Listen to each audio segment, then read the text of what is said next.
Meeting traffic with a hazard on our side of the road. We can see ahead the blue car parked. So once we start to move from here, any oncoming vehicles would have priority. So we would then be planning to use what's called a holdback position. That would be approximately 2 car lengths back from the parked car and just left of centre to allow us a view of the road ahead and to allow the oncoming traffic to know that we plan to move through when it's clear. So we're holding back here, we can see the cars coming towards us. So possibly after the second one, but we do have the third one, so we're not going to rush it. So we'll let him come through as well. While we're sitting here waiting, we keep an eye on the right door mirror and even the left door mirror if you get a chance for anybody trying to come past us. It's now clear, so we check the right door mirror, move out, give the parked car a good meter clearance. As you pass it, check your left mirror. When you can see the parked car, you know it's safe to move back in again.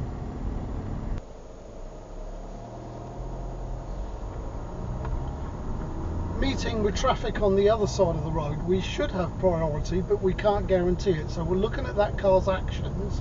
We can see he's held back for us, giving us the priority to come through. Doesn't do any harm to say thank you as you go through.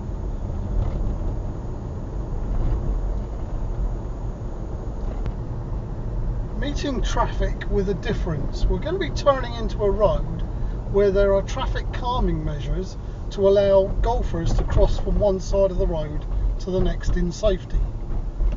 That means that what you're going to get is islands that are just painted on the road, but because they're solid white lines, you're not supposed to cross them.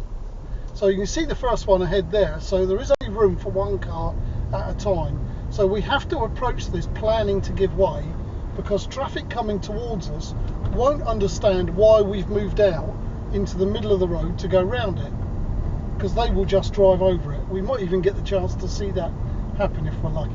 So we've got the same here. Because it's on a bend, I've dropped the speed down before I checked the mirror and moved out, just to make sure there was nobody coming at me. Luckily it is only a 30 limit road, so that does limit the problems a bit. So we've got a couple of more of them as we go down here. So we can see that van coming towards us now, and there is another set just where the white fence is. So I'm dropping off the gas now to let the car slow down. And you see now he's just driven straight over it. As far as he's concerned, it doesn't exist. So we just check the mirrors again and move out. Now if necessary, if someone's coming towards you, the only safe option is to plan to give way. They will look at you in a confused way and think, why have you stopped? But don't worry about that, you're the one doing the right thing. So again, we're checking as we go out.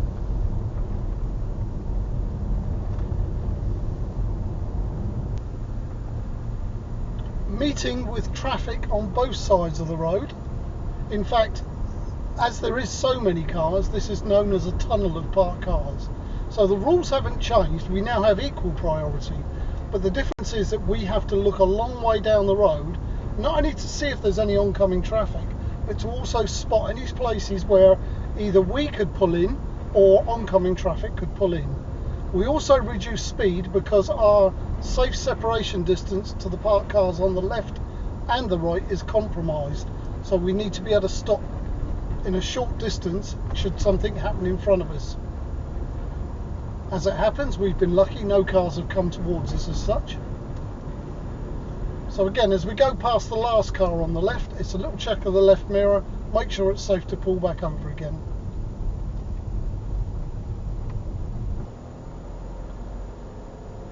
Another example of meeting with traffic on both sides of the road.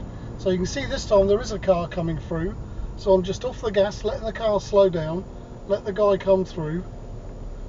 Planning to use the holdback position if I need to stop.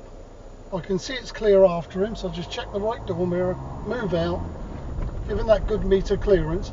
So the car that's just come across the roundabout now, we're looking at where we're going to meet him. Now at the moment, actually the road seems to be quite wide enough, so we should be able to go through there quite safely.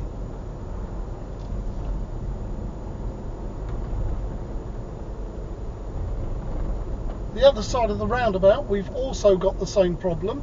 So again, this is all about forward planning. We're not just looking in front of the car, we're looking as far ahead as we can see.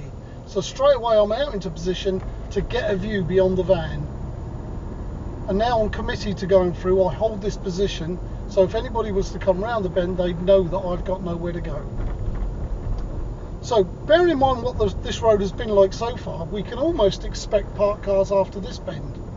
So again, as we come round there, we're dropping the speed down, we're looking ahead, and again it's clear for us, so that's okay. So we can go through. If someone was to come around the corner now, we do have the space on the left to pull in if